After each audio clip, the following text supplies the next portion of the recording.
The day started ordinarily enough. I was in my apartment, music blasting through my speakers while I worked on a logo design for a local coffee shop. Portland's autumn rain painted rhythmic patterns against my windows of sound. I'd grown to love over the 3 years I'd lived here. My phone buzzed. "Marcus? Dude, my building's flooded. Like, actually flooded. Water's coming up through the basement. They're evacuating everyone. Can I crash at your place tonight?" I didn't hesitate. "Of course. Come over whenever. I'll order Thai." Marcus and I had been inseparable since we met during freshman orientation at Portland State. He was studying architecture while I dove into graphic design. We bonded over terrible dining hall coffee and a shared obsession with obscure indie films. He was there when I came out to my family, held me when my first serious relationship imploded, celebrated every freelance victory with me, and I was there for him through his messy breakup with Jennifer. His career pivot from architecture to sustainable urban planning and every existential crisis in between. We just fit. He was the brother I'd chosen. The person who made Portland feel like home. But lately, something had shifted. It started small, noticing the way his eyes crinkled when he laughed, how his hand would linger on my shoulder just a second too long, the way my stomach flipped when he texted. I'd been pushing these feelings down, drowning them in rational thoughts. He's straight. He's your best friend. Don't be that guy who falls for his straight friend. That's a cliché for a reason. An hour later, Marcus appeared at my door, drenched despite his raincoat, dragging a duffel bag and his laptop backpack. His dark hair was plastered to his forehead, and his brown eyes held that mixture of frustration and amusement that was so characteristically him. "I look like I swam here," he laughed, shaking his head like a dog, sending droplets flying. "You kinda did," I said, tossing him a towel. "Bathroom's free if you want to shower. I'll get the food ready." While he showered, I tried to calm my racing thoughts. "It's just Marcus. You've done this 100 times." But my hands trembled slightly as I set out plates and chopsticks. The problem was the bed. My apartment was a cozy one-bedroom. The couch was comfortable enough, but Marcus had thrown his back out last month at a work site, and I knew he needed proper support. The gentlemanly thing, the friend things, was to offer him the bed and take the couch myself. But I also knew Marcus. He'd never accept that, which meant we'd be sharing, like we had before. Except this time, I was hyper-aware of every suppressed feeling I'd been harboring for the past 6 months. Marcus emerged from the bathroom in sweatpants and an old PSU t-shirt that had seen better days. His hair was still damp, curling slightly at the ends. He'd recently grown a short beard that somehow made him look both more mature and more approachable. "God, your shower has the best water pressure," he groaned happily, collapsing onto my couch. "My building's been terrible lately. This is luxury." We ate Thai food straight from the containers, arguing about the latest season of the show we'd been watching together. Marcus had strong opinions about the protagonist's choices, gesticulating wildly with his chopsticks. "I'm just saying," he insisted. "If you're going to make a character morally ambiguous, you need to commit to it. Don't give me 3 seasons of gray area and then suddenly make them a hero. That's not growth, that's inconsistent writing." "Maybe people are inconsistent," I countered. "Maybe that's the point. We're not one thing or another. We're both." He paused, looking at me with an expression I couldn't quite read. "When did you get so philosophical?" "I've always been philosophical. You just don't listen when you're on one of your analytical rants." He threw a piece of spring onion at me. I threw it back. This was easy, comfortable, familiar. Except tonight. Something hummed beneath the surface. We stayed up later than intended, the way we always did when we were together. The conversation drifted from shallow to deep, touching on work frustrations, family dynamics, dreams we hadn't achieved yet. Do you ever feel like you're waiting for your real life to start? Marcus asked suddenly. He was sprawled on one end of the couch while I occupied the other, our legs nearly touching in the middle. What do you mean? Like, I'm 29 next month. I have a career I actually care about. I live in a city I love. But sometimes I feel like I'm in a holding pattern, waiting for something to click into place. I understood completely. Despite my successful freelance career and my tight-knit group of friends, I often felt the same way. Like I was missing some crucial piece. Maybe we put too much pressure on life to feel a certain way, I offered. Maybe this is it, and we're just waiting for some imaginary more that doesn't exist. Depressing thought, or freeing. Depends on how you look at it. Marcus turned his head toward me. How do you look at it? The question felt weighted with more than curiosity. In the dim light from my single lamp, his features were softened, more open than usual. I think I've been afraid to want what I really want, I admitted, surprising myself with the honesty. It's easier to wait than to risk going after something and failing. What do you want? You? The word sat on my tongue, dangerous and terrifying. I swallowed it down. Connection, I said instead. Real connection. Not just surface-level dating app hookups or relationships that fizzle out after 3 months. Something that feels essential. Marcus nodded slowly. I broke up with Jennifer because I realized I was more afraid of being alone than actually in love with her. That's a shitty reason to be with someone. He never told me that. Oh well. Not my proudest moment. He rubbed his face. I've been doing a lot of thinking lately. About what I want. Who I want to be. Whether the life I'm building is actually the one I want or just the one I think I'm supposed to want. This was new territory. Marcus was usually more reserved about his deeper feelings, preferring to process internally before sharing. The fact that he was opening up like this made my chest tight.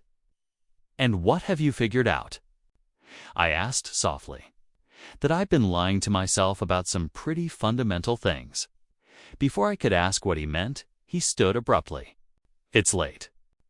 We should probably sleep. Big day tomorrow. I need to figure out the whole where do I live now situation. The moment broke. Whatever confession had been hovering between us retreated back into the shadows. You take the bed, I said, pulling out extra blankets for the couch. Your back is fine, Marcus interrupted. And this couch is like 2 feet too short for me. We'll share. We've shared before, yeah, but Elliot, it's fine. Unless you're worried, I'll steal all the blankets. Which, fair concern. I forced a laugh. Okay, yeah, of course. My bedroom was small, but cozy, with string lights I'd hung that cast a warm glow. My queen bed took up most of the space, flanked by mismatched nightstands I'd found at various thrift stores. Polaroids covered one-wall memories from the past 6 years. Many featuring Marcus and me at various stages of our friendship. We settled into an awkward routine of getting ready for bed. Taking turns in the bathroom, moving around each other in the limited space. When we finally laid down, me on the left side, him on the right, I was acutely aware of every inch between us. Thanks for letting me crash, Marcus said into the darkness. I know it's an imposition. You're never an imposition. You know that? Silence settled over us, broken only by the rain against the window and the occasional car passing on the street below. I tried to keep my breathing even, to relax, to pretend this was completely normal, but I could feel the heat radiating from his body. Could smell his familiar scent, something woodsy and clean that I'd never been able to identify, but that I associated completely with him. Could hear every shift he made on his side of the bed. Can I ask you something? His voice cut through the dark. Always. Do you believe people can change? Like, fundamentally. I thought about it. I think people can evolve. Become more of who they actually are instead of who they thought they were supposed to be.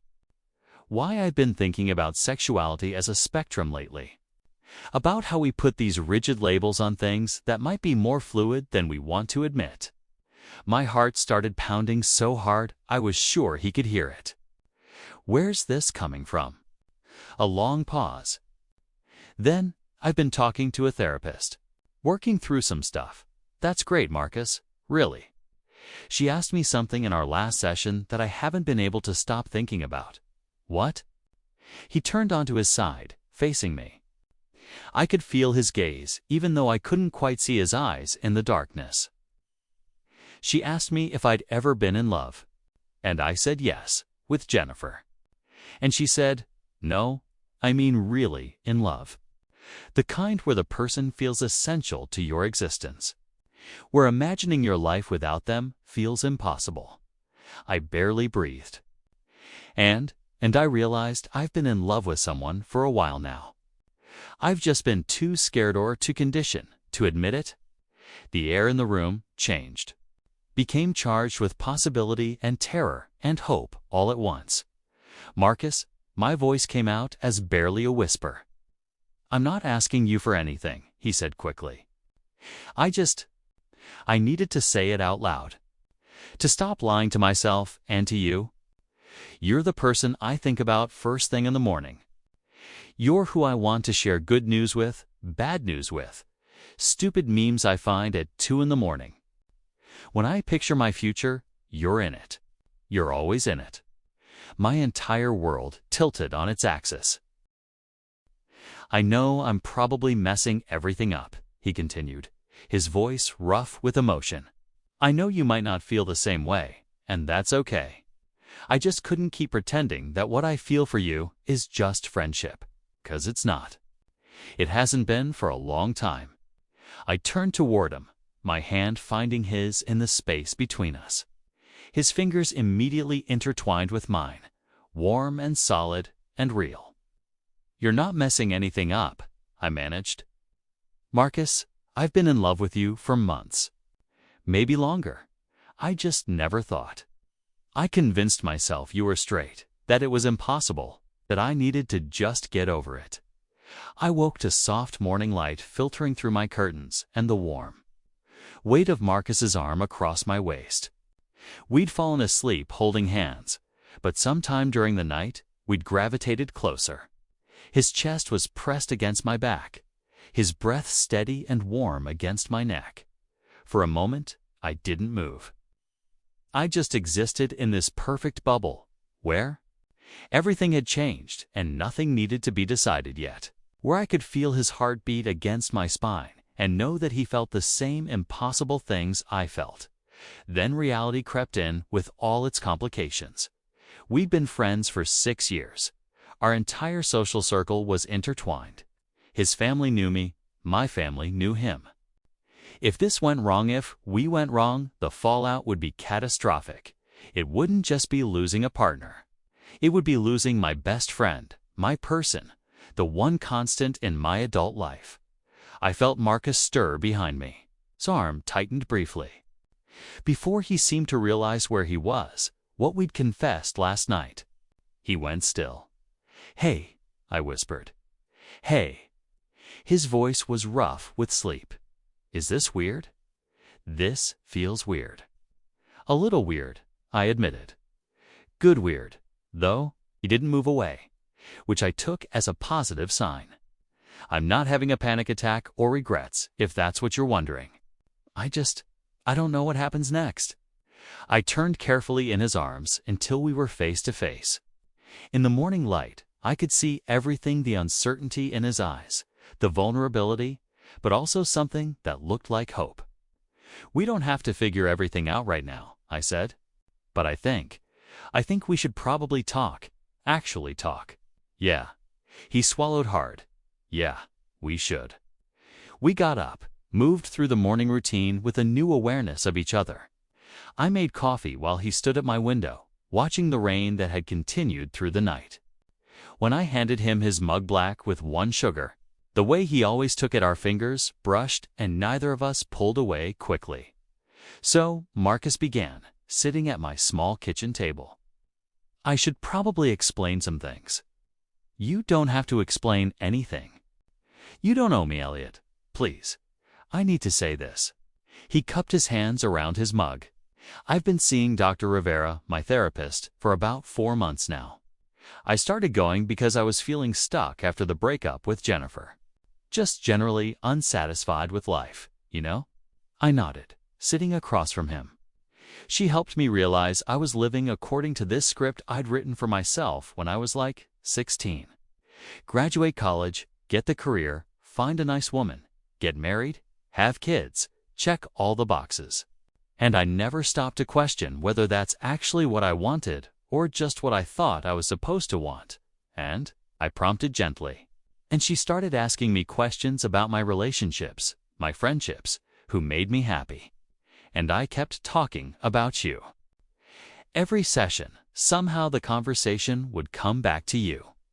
Things you'd said, things we'd done together, how I felt when I was with you. He looked up, meeting my eyes. She noticed it before I did. My chest felt tight. Noticed what? That I light up when I talk about you. That I plan my weeks around seeing you. That when something good or bad happens, you're the first person I want to tell.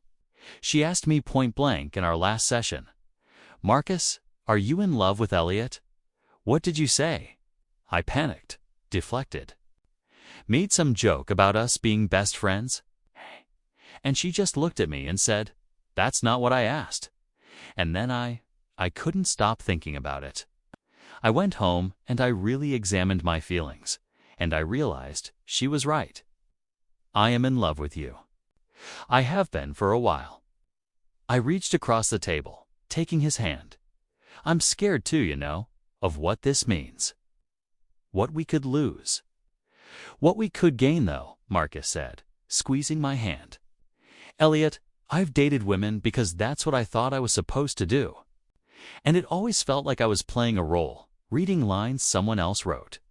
With you, I've always been completely myself. The truest version of myself exists when I'm with you. Have you had feelings for guys before? I asked, trying to understand. He considered this. Looking back, yeah, I think so.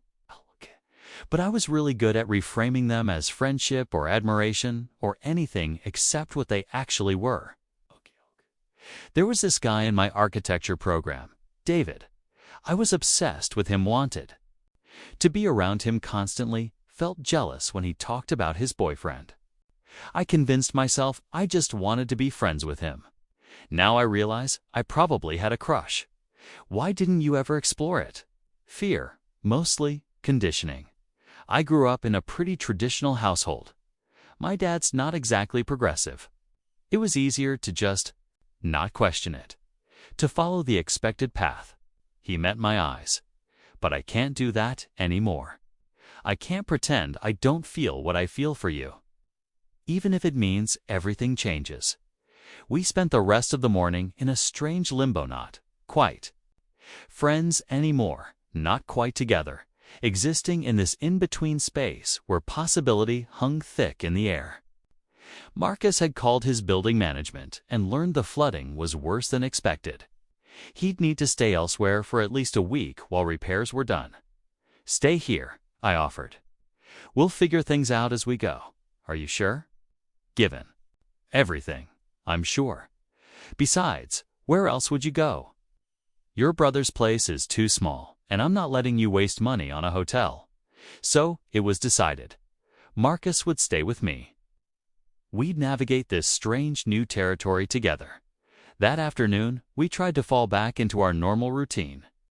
We went to our favorite cafe, sat in our usual corner, ordered our usual drinks. Everything should have felt normal, but every accidental touch sent electricity through me. Every time our eyes met across the table, the air seemed to thicken. This is strange, right? Marcus said, echoing my thoughts. Everything's different, but nothing's actually changed.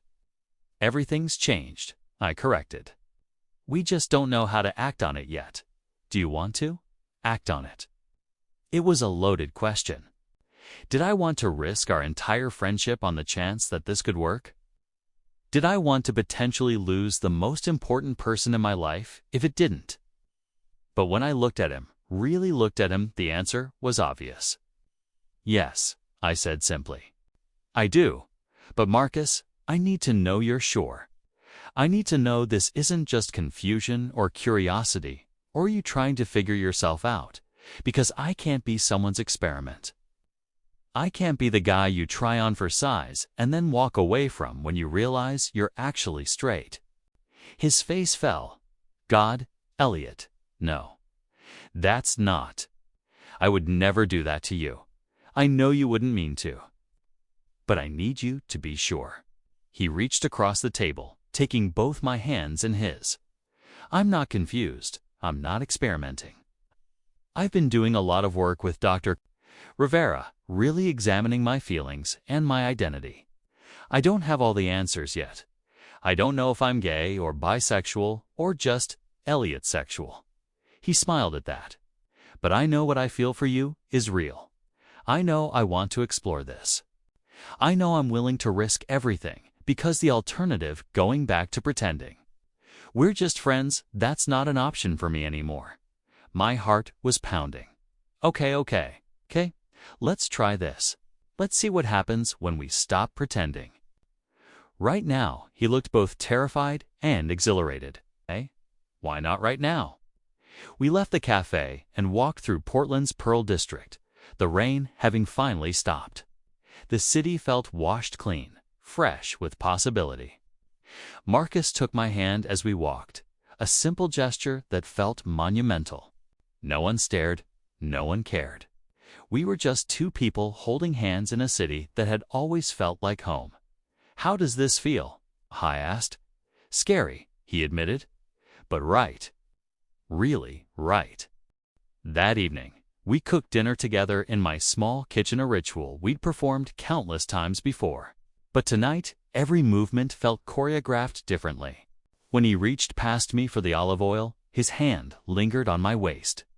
When I needed the cutting board, I let myself lean into him slightly. We were learning a new dance, testing boundaries, seeing how we fit together in this new configuration after dinner. We settled on the couch to watch a movie, another routine activity that now felt charged with possibility. Marcus sat closer than usual, his thigh pressed against mine. Halfway through the film, he reached over and took my hand, intertwining our fingers like he had the night before. I can't concentrate on this movie, he admitted. Me neither. He turned toward me, and suddenly his face was inches from mine. I could count his eyelashes, see the flecks of gold in his brown eyes, feel his breath against my lips. Elliot, he whispered. Can I? Instead of answering, I closed the distance between us. The kiss started tentative, uncertain to people who knew each other intimately, but were discovering each other in an entirely new way. His lips were soft, hesitant at first. Then something shifted. His hand came up to cup my jaw, and the kiss deepened, became more confident. It felt like coming home and jumping off a cliff simultaneously. Safe and thrilling, familiar and brand new. When we finally broke apart, both breathing hard, Marcus rested his forehead against mine. That was, he started. Yeah, I agreed, not needing him to finish the sentence. I've never kissed a guy before, he said quietly. Was it okay? I laughed softly. Marcus, it was more than okay. It was perfect. He smiled that brilliant smile that had always made my heart skip a beat. But now, it was directed at me in a completely different context. Can we do it again? This time, the kiss was less tentative. His hands threaded through my hair, pulling me closer. I let my hands explore the planes of his back, the solid warmth of him. Years of suppressed longing poured into that kiss. All the times I'd wondered what this would feel like. All the nights I'd dreamed of exactly this moment, when we finally pulled apart. My lips were swollen, and my heart was racing. We should probably talk about boundaries, I managed, trying to be the responsible one. About what you're comfortable with, what you're ready for. I appreciate that, Marcus said, his voice rough. But right now, I'm comfortable with more kissing. Definitely ready for more kissing.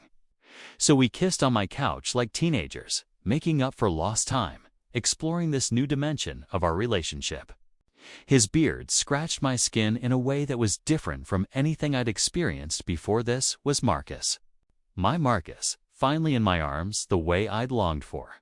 Eventually, we migrated back to the bedroom, both understanding that we weren't ready for anything more than kissing and holding each other, but needing the intimacy of that shared space. As we lay facing each other in my bed, Marcus traced patterns on my arm with his fingertips. I know we said we'd take things slow, he began, but I need you to know something. This isn't casual for me. You aren't casual for me. I'm all in, Elliot, completely. Ollie, I'm all in too, I whispered back. I'm terrified, but I'm all in. He kissed me again, soft and sweet. Good, because I have no intention of letting you go. The next week passed in a blur of domesticity and discovery. We fell into a routine that felt both brand new and like something we'd been doing forever. Marcus worked from my apartment during the day while I took client calls and worked on designs. We'd break for lunch together, stealing kisses in my kitchen, learning the landscape of each other's bodies in slow, respectful increments. At night, we'd cook together, watch movies, talk for hours about everything and nothing. And then we'd climb into bed and hold each other, sometimes kissing until we were breathless, sometimes just existing in the quiet intimacy of shared space. But we both knew we couldn't hide in my apartment forever. Eventually, we'd have to face the outside world, tell our friends, navigate what this meant for our existing relationships. The first person Marcus told was his therapist. She was annoyingly not surprised, he reported after his session, making me laugh. Apparently, it was obvious to everyone except you. Her words, not mine. She sounds smart. She is. She also said something that stuck with me. He pulled me closer on the couch. She said that coming out isn't a one-time event. It's a process, and I get to do it on my own timeline, in my own way. That's true, I said, thinking about my own coming out journey. Who do you want to tell first? He was quiet for a moment. My brother, I think. Sam's always been pretty open-minded. And then, I guess we tell our friend group. Our friend group consisted of about 8 people we'd met at various points in Portland, a mix of college friends, work connections, and people we'd bonded with at trivia nights and hiking trips. They all knew both of us well. This would be interesting. We decided to tell them together at our usual Friday gathering at Bridgeport Brewing. As the day approached, Marcus grew increasingly nervous. What if they think it's weird? He asked on Thursday night. What if it changes the group dynamic? Then they're not really our friends, I said simply. The people who matter will be happy for us. The rest, we'll deal with if we need to. Friday arrived with typical Portland gloom, heavy clouds, threatening rain, but not quite delivering. We got to the brewery early and claimed our usual table in the back corner. As our friends trickled in, each greeting was familiar, comfortable. Nobody suspected anything had changed when everyone had arrived and ordered their first round. Marcus squeezed my hand under the table. I nodded. It was time. Hey everyone, Marcus began, his voice only slightly shaky. Elliot and I have something we want to share with you. 8 pairs of eyes turned toward us, curious, confused, concerned. We're together, I said simply. Like dating. As of last week, the silence lasted maybe 3 seconds, though it felt like an eternity. Then Jenna, our friend who worked at the art museum, let out a delighted laugh. Finally. Oh my God, finally. I've been waiting for you two to figure it out for like a year. Wait, you knew? Marcus asked, stunned. Sweetie, everyone knew, said Tyler, grinning. The way you two looked at each other. The rest of us felt like we needed to leave the room. We didn't know. Marcus protested weakly. Yeah, that was the only surprise, Jenna said. That it took you this long. Our friend Sarah raised her glass. To Marcus and Elliot, the world's most oblivious couple, finally getting their act together. Here, here. Everyone chorused, and just like that, the tension broke as the evening progressed. People asked questions, gentle, curious questions about how it happened, how long we'd had feelings for each other. Marcus talked openly about his journey with his therapist, about realizing his sexuality was more fluid than he'd thought. I don't have all the labels figured out yet, he admitted. I might be bisexual, I might be gay, I might be somewhere else on the spectrum. But I know I love Elliot. That's the part I'm certain about. Later, as we walked home through Portland's quiet streets, Marcus seemed lighter, like a weight had been lifted. That went better than I expected, he said, pulling me close as we walked. Told you. The people who matter are happy for us. Still need to tell my family, he said, tension creeping back into his voice. That'll be harder. I kissed his temple. We'll do it together. Whatever you need. 2 weeks later, we drove to Eugene to visit Marcus's parents. His building had been repaired, but he'd barely spent any time there, essentially living at my place full-time. We hadn't discussed what that meant, yet whether he'd officially move in, or if we were taking things slower. But the domesticity of our life together felt natural, inevitable. The drive to Eugene was tense. Marcus kept fidgeting with the radio, unable to settle on a station. They're going to be okay, I said, trying to reassure him. You don't know that. My dad. He's old school, Elliot. Very traditional. He made some comments when gay marriage became legal that weren't exactly supportive. He also loves you. That counts for something. Marcus's childhood home was a modest ranch-style house in a quiet suburb. His mother, Carol, answered the door with her usual warm smile, hugging us both. Marcus. Elliot. It's so good to see you both. Come in, come in. His father, Robert, was in the living room watching a football game. He stood to shake our hands, his grip firm, his expression neutral. We made small talk over Carol's famous pot roast work, Portland, the weather. The normalcy of it felt surreal given what we were about to share. Finally, during dessert, Marcus cleared his throat. Mom, Dad, there's something I need to tell you. He reached over and took my hand on top of the table. Elliot and I are together. We're dating. And I guess I'm bisexual or still figuring that out. But I know I'm in love with him. The silence was deafening. Carol looked surprised, but not shocked. Robert's expression was harder to read. How long? Carol finally asked. About 3 weeks officially, Marcus said. But feelings-wise, a while? Carol nodded slowly, processing. And you're happy? I am, Marcus said firmly. Happier than I've been in a long time. She smiled, reaching across the table to squeeze his hand. Then I'm happy for you. Both of you. She looked at me.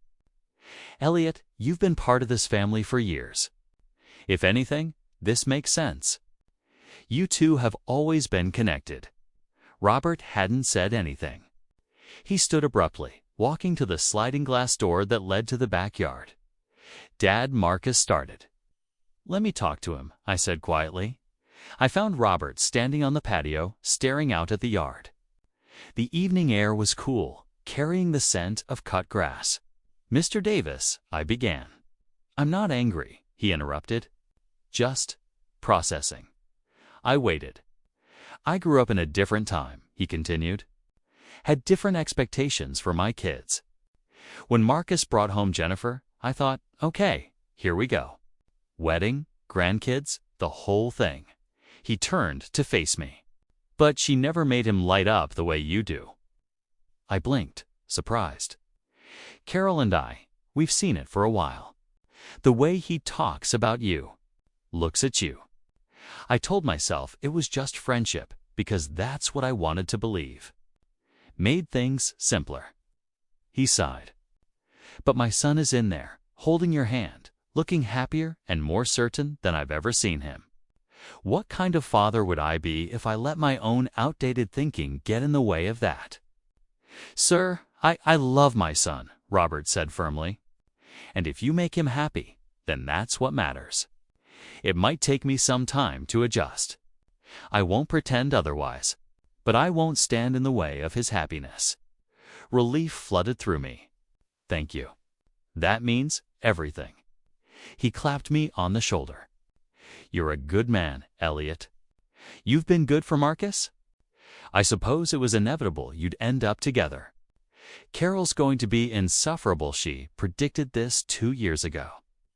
We went back inside to find Carol showing Marcus's photos from his childhood, both of them laughing. When they looked up and saw Robert's face not angry, but accepting, Marcus's eyes welled with tears. Come here, kiddo, Robert said, opening his arms. Marcus hugged his father tightly. I'm still me, Dad, Marcus whispered. I know. I know you are. Spring came to Portland with its usual dramatic flare cherry blossoms erupting across the city. The rain taking on a warmer quality, the days growing longer. Marcus and I had been together for 4 months. And it felt like both forever continue 9:45 a.m. and no time at all. He'd officially moved into my apartment, his belongings mixing with mine until it was impossible to tell where one of us ended and the other began. We'd adopted a cat from the Sheltora Orange Tabby Marcus named Mango, who had immediately claimed my lap as his favorite spot. Work was going well for both of us. Marcus had gotten a promotion at his sustainable planning firm. And I'd landed my biggest client yet, a rebrand for a local nonprofit. We'd found a rhythm that worked, supporting each other's ambitions while building a life together. But there was still one conversation we needed to have. It happened on a Saturday. Morning in April, we were in bed. Late morning sun streaming through the windows, Mango purring between us. Marcus had been quiet all morning, clearly working up to something. What's on your mind? I asked, tracing patterns on his arm. I've been thinking about the future, he said. Our future. Yeah. I want to make sure we're on the same page about things. Big things. He turned to face me. I know it's only been for months, but this doesn't feel new to me.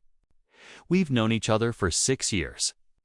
We've been building toward this the entire time, even when we didn't know it. My heart started racing. What are you saying? I'm saying I want everything with you. I want to build a life, a home. Eventually, I'd like to get married. Maybe adopt kids someday. I know we've both talked about wanting families. I want to grow old with you, Elliot. I want all of it. Tears pricked my eyes. I want all of that too. With you? Yeah. His smile was brilliant. Yeah, I'm all in, remember? Completely. He kissed me, soft and sweet and full of promise. I don't have a ring or anything. This isn't a proposal, not yet. I just needed you to know that's where my head is.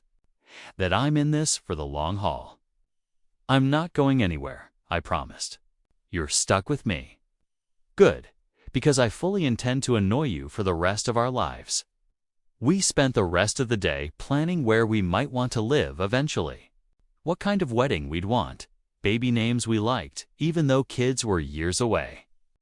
It felt like building a blueprint for our future, sketching out the life we wanted to create together. That evening, we hosted a dinner party at our apartment, the first one as an official couple. Our friend group came, plus a few of Marcus's coworkers and some of my clients turned friends. The apartment was full of laughter, good food, and the kind of warmth that comes from being surrounded by people who genuinely care about you. At one point, I stepped out onto our small balcony for some air. Marcus followed a moment later, wrapping his arms around me from behind. Happy? He murmured against my ear. Unbelievably, I said, leaning back into him. 6 months ago, I never could have imagined this. Us. All of this. Remember that night? Marcus asked. When I showed up, soaked from the rain, needing a place to crash. The night, everything changed. I keep thinking about how close we came to never saying anything. If my building hadn't flooded, if we hadn't shared that bed, if I hadn't finally been brave enough to say what I was feeling, we might have missed this entirely. I turned in his arms to face him, but we didn't. We took the risk. We were honest. And look what we got. He kissed me gently. Through the window, I could see our friends inside, laughing and talking, completely comfortable with us as a couple. Mango was probably begging someone for food. Our home, because it was definitely our home now, was full of life and love. I have something for you, Marcus said, pulling back slightly. He reached into his pocket and pulled out a small box. My heart stopped. Marcus, it's not what you think. Not yet. He opened the box to reveal 2 simple silver bands matching, but not identical. Promise rings. A placeholder until I can do this properly with the proposal you deserve. Maybe somewhere romantic like that overlook at Pittock Mansion you love.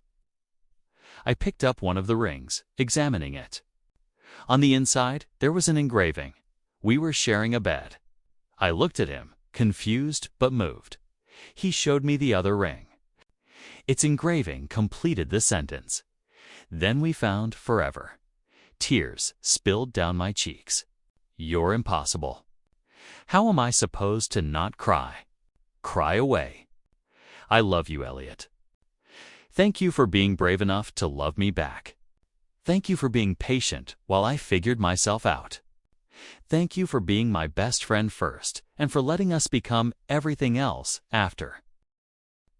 I slipped the ring onto his finger, and he did the same for me. They fit perfectly, like they'd always belonged there. I love you, I said, so much it sometimes scares me. Don't be scared. We've got this. We've always had this. The wedding was small and perfect, just our closest friends and family at a winery outside Portland. The rain held off long enough for an outdoor ceremony, which felt like a blessing from the universe that usually kept Portland perpetually DRIZZ. As I stood at the altar watching, Marcus walked down the aisle with his mother. I thought about that rainy November night. The night my world had tilted on its axis. The night we'd shared a bed and finally admitted what our hearts had known all along. We'd faced challenges over the past year. Coming out is never a one-and-done thing. And Marcus had lost a few people who couldn't accept his relationship with me. His uncle had stopped speaking to him. One of his oldest friends had distanced himself. It hurt, but we got through it together, because that's what we did. We faced everything together. Marcus reached the altar, and his mother kissed his cheek before placing his hand in mine. His eyes were shining with happy tears. "Hi," he whispered. "Hi yourself," I whispered back. The ceremony was beautiful, but felt secondary to the simple fact of our commitment. When it came time for vows, Marcus spoke first. "Elliot, you've been my best friend for 7 years, and my partner for 1. You've been patient with me, supported me, loved me through every stage of figuring out who I really am. You taught me that love isn't about following a script, it's about being brave enough to write your own story. I promise to be your partner in all things, to make you laugh, to hold you when you need it, and to love you more every single day. Thank you for sharing that bed with me. Thank you for sharing your life with me." By the time I started my vows, I was already crying. Marcus, loving you has been the easiest and the scariest thing I've ever done. Easy because you're brilliant, kind, funny, and the best person I know. Scary because I kept thinking I wasn't allowed to want what I wanted. But you taught me that love isn't about what we're allowed to want. It's about being honest about what we actually feel. I promise to be your home, your safe space, your adventure partner, and your biggest supporter. I promise to love you through every evolution, every discovery, every moment. You are my unexpected everything, and I can't wait to spend forever figuring out just how many ways I can love you. When we kissed as married husbands, our friends and family erupted in applause. We turned to face them, hands clasped, faces glowing with joy. That night, as we slow danced at the reception, Marcus pulled me close. "So, husband," he murmured, "how does it feel?" "Like coming home," I said. "Like everything finally makes sense." "Good answer." He kissed my forehead. "You know what the best part is?" "What?" "Every night I get to share a bed with you, and something unexpected keeps happening." "What's that?" "I keep falling more in love with you." "Ah," I laughed, pulling him closer. "That's not unexpected. That's inevitable." And as we swayed together, surrounded by people who loved us. In a life we'd built from honesty and risk and unshakable friendship, I knew he was right. This beautiful, surprising, perfect love was inevitable. We just needed one rainy night and one shared bed to finally see what had been there all along.